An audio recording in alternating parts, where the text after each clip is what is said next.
Hey y'all, this is TCA Gaming, and in this video I'm going to show you guys a few things that I've been buying, and then I'm going to show you guys a play that I ran into while I was going to sell something. I even listed it on eBay, but then I got to researching exactly what was inside of this particular collection box, and I realized it's got a lot of value there. So let's jump into. I did pick up a few of these. You guys know that I was buying these when they were like $2 to $2.50. I did pick up a few past that price point. This one I bought for a little bit more because it was CGC pristine. I didn't have any of these, but I got this off of Fanatics. And so once everything spiked on eBay, I went and checked Fanatics, and they did have a few of these that were lingering around. In fact, I think I got two off of TCG Player as well. Sometimes people list graded cards on there, and they just kind of get lost in the mist because of the way that the search kind of works with that. It just took a while to come in. Same thing with this. I won this, I want to say 3 weeks ago, and of course I always pay right away, but it just takes a while for them to like confirm payments through ACH, because that's really the only way you're going to avoid that credit card tax or PayPal, transaction fee. If you just pay direct bank deposit, then it is the price itself, plus the buyer's premium and shipping or whatever else you want to add in there. But yeah, that's a good way to save a little bit of money. And I thought this was a really beautiful card. This was going for, it wasn't going for that much in my opinion compared to some of the other cards that were out there, but beautiful looking. Very first Moltres that ever come out, as Jake from Pokenomics would say. That's like the rookie Moltres right there. I did pick up some other Team Rocket Moltreses as well. I'm only going to show you guys one of them. This is just the regular full art. I think it does a great job of just showing the card. It's not the special illustration rare, but still very nice. I like the color contrast, and I like the way it looked in the pristine tin. These were not that expensive. I ended up winning two of them, so I did put one up for sale on eBay. This is something that I won off of eBay. In fact, I think I have another one coming in. I won two of these, or maybe the other one's already come in. I don't know. But Luster Dragon, any of these 1900 attack monsters with 4 stars that come out in the very beginning, like this, Gemini Elf was like Archfiend Soldier, a few others like that, Slate Warrior. They resonate with me and my nostalgia because I used to play basic attack deck, and it would work really well because I ran a lot of this stuff. It would hit you quick, hard. I had traps to counteract a lot of stuff. I had cards, magic cards that would wipe the field. Most people ran the deck basically where they just controlled what cards you could play, and those were the main decks, but they were not quite as fun as just bringing out the monster and just straight attacking. Same thing with this Mirror Force. I would always run these in the deck. This is a nice faded version. You can see that waviness to the foil in the background of the hollow. Mirror Force, again, is one of those very nostalgic Yu-Gi-Oh cards for me, so it's hard for me to stop buying them. And then I did pick up another one of these, got the Mega Charizard EX. I've been trying to pick these up for $250 to $275. There's a lot of these available around the 300 mark. But it's not one that I expect to see any type of crazy movement on. There's several available. It's not the most, it's not the best Charizard from the set. Everybody kind of wants to see full art, and so, but I still like it. I think this captures a lot of the Mega Charizard essence from the XY era without actually breaking the bank compared to the other Mega Charizards. All right, so I'm going to talk about the play now. Let me zoom out a little bit, or a lot. Oh, here, we'll do it like this. Well, no, we'll do it like this. Arceus V figure box. So I ended up listing these. I've got 6 of these that I had bought in the recent collection.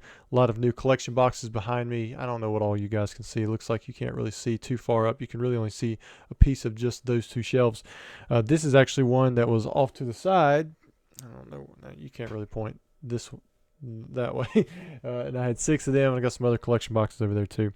But the only reason I looked this card up was because I remember Mimic Brew doing his hottest cards of the week. I was watching one of them, and he mentioned this card, and it's like a $30 promo, at least according to TCG Player, and it makes sense because I did look up the graded values. We'll talk about those in a minute. But I was like, okay, I mean, $130 for this box seems like a decent jump for, yeah, the promo's nice, but it's still only worth about $30. It's like, okay, we've got a Chilling Reign pack here, we've got a Brilliant Stars. What Sword and Shield pack is that? I was like, SE. This isn't really reminding me of Sword and Shield, and I couldn't think. I was going through all the Sword and Shield sets. What set ends in an SE? Because that's what those are the 2 letters I can see right there, and I see Palkia and Dialga, and I'm like, surely that's not Sun and Moon. And so I went through and I was like, okay, you got Battle Styles, got Vivid Voltage, Chilling Reign, Evolving Skies, Brilliant Stars, Astral Radiance, Fusion Strike. I went through all of them, and it's like, this is Sun and Moon. Let me just go check, because I think that might be Cosmic Eclipse. And, some other hints. I should have it memorized, but I come across so few of these packs now. You got like the tag team thing right there with the little GX counter on the side. And then, of course, you see Dialga and Palkia, which I think this is the set where I had that one Dialga that had an extra turn or something like that, which is really cool. It's like Time Walk.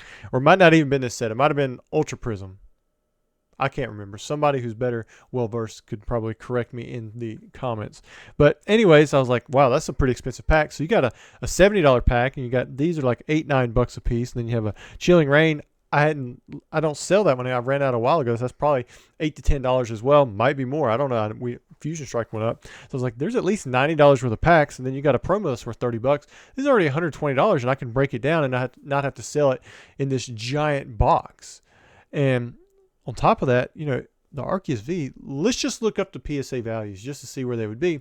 And this right here in a 9, according to price chart, has been going about $50 or so. And then the low list, it's a little bit more than that. And then the 10, it's like the most recent sales have been like $600 to $1,000, and the most recent two were $600 to $700. So I was like, wow, I think there's a low list for about $700 for this card. That's a huge jump for a card. Now, it could be that when I open up this, we're going to open it up here on the channel, that when I open it up, this plastic, in general, it damages the card. I can't remember. This wasn't a card that really stuck out to me at release. And so I went ahead and pulled the listing off of eBay. I've only got 6 of these. It's not a huge play. There's only a few available at that $125 to $130 price range, but there might be a play to be made there. I don't know. I'm going to open up this box and actually see how the condition looks on this promo, and I'm going to grade the 3. I'm going to open up 3 boxes here, and we'll look at it. 3 is a very small sample. Could have all been from the same case. Maybe not. The other 3 I kept sealed over there. I did look at the promo itself, and these look to be, they're not perfectly centered, but I think they're well enough to where they might get a 10. And the other 3, I don't know. I don't think that they would. So I hate to break this box because it's got like a nice texture on it. It's almost like sandpaper where the glitter for the stars is. So it's a really nice presentable box. So I would think that there had been some premium on the fact that this is a sealed box. But then again, maybe it's just one of those things that's went unnoticed and, people really haven't saw it. So this is a very niche play. I'm going to break this box. We're going to look at the card itself. Try not to smack this microphone here. But I think it's worth a shot, because I can always go back and sell the sealed cards. Man, look at that code card. I hope that's not the way this guy is. So there's a nice Arceus V figure collection code for somebody. I didn't even talk about the figure, but kind of cool there. And we'll zoom back in, I guess. Maybe what I'll do is I'll save these promos for last, and we'll go over them. It's nice that they pop right out. I hate to sleeve it up before we look at it, so maybe we'll go ahead and look at it, and then we'll look at the other 2 as well, or I'll just go over one if it seems pretty boring. So the centering isn't perfect. However, I'm not seeing anything on the surface that would indicate that this card would have value pulled away because of the corners or any like dents.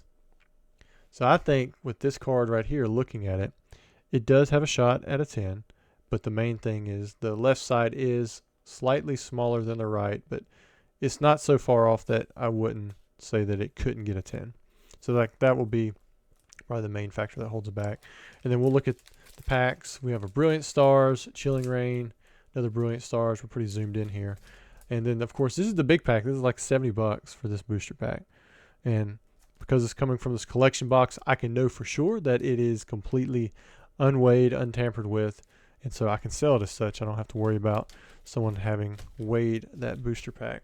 All right, I'm going to bust open these other 2. Just talking about the market for a minute. It's really hot. It's still really hot right now. I don't know if I had ever expected the market to be this hot again. I'm selling so much sealed product right now. Even if it's like the Twilight Masquerade that just restocked pretty much back-to-back weeks with distribution. I just put my cases up for sale. I was like, you know what, this is a lot of space. And so I was selling my Twilight Masquerade Elite Trainer cases for $600 shipped. So that includes 10 case fresh Elite Trainers. And I went through probably, you can go check the listing now because I've increased the price, probably 15 cases very quickly. And, you know, I went ahead and I raised the price because I was selling the individual Elite Trainers that were not in great condition. Oh, look at that one. See, that one is not. This one cannot be graded. I'm going to give this to my wife. Wow. Look at that bad boy. I don't know if you can see it, but corner wear all the way around. All four corners. It looks like the pre-release Clefable. The surface is still good, but yeah, those are thick white edges. No way that this has a shot at being graded, but it still looks beautiful, and would go great for my wife's cameo binder. So at least I have that for what I can do with this one. Not grading it though, for sure not grading it. But yeah, so like the Twilight Masquerade, you know, it's probably one of the least popular things to buy right now because of that restock. I mean, we saw some give in the market for how the prices dropped, which is kind of what you want to see if you're hoping that prices are going to come down. You want to see enough of a restock that it changes the prices and drives it down, at least for a little while. We haven't seen that come with like the Prismatic Evolution stuff. I think that set is going to continue to do well. And it looks like this one is similar to the last one, but not as bad. There is some whitening on this top right corner. It might be hard to see from the way this video angle is, but top left has a little bit. This white dot might just be on the outside. Hoping you can kind of see where I wiped it off, but the corner also has some whitening. Let's see if I put it. What if I put it on this black background? If you guys can see a little better, you can kind of see a little bit better that way. But yeah, it's this one probably won't get graded either. But I would say, you know, on a really, really good day, this might get a 9, but I would probably say it'd get a 7. This is probably a 7. So I opened up three that I thought had better centering out of the 6 of the collection boxes that I had. 1 gradable, 1 definitely not. This one pretty much not either. So went 1 for 3. So that's a risk that you take when you think about making plays like this. Because I saw it and I was like, you know what? If these are in good shape, I mean, this should be a slam dunk, no-brainer. Let's go ahead and go for it type play, because the value that I was getting from basically the promo and the packs, even if this promo was just like a regular near mint, you know, and I didn't grade it, was about the same as the box, but I didn't have to worry about shipping the box or damaging the box or the giant box that I have to put it in to ship it. It's a whole lot easier to sell a few booster packs or set them back, sell them in a group lot. Same thing with the single promo. But there was an extra added element. If I grade this card, then, you know, I could see dividends beyond what the price of the box would have been if I just sold it as a regular sealed box. But we have one that's going to be graded. I'll let you guys know what happens with that. It might be a while. PSA is pretty backed up, but they have been getting better about entering submissions. I will say this. I've sent in several submissions recently, and what they have done is they've almost entered them immediately into their system as received. But these figures are pretty cool. Guys, if you haven't done so, please like and subscribe. It really helps out, and I will try to have more videos coming out for you guys very soon. Thanks.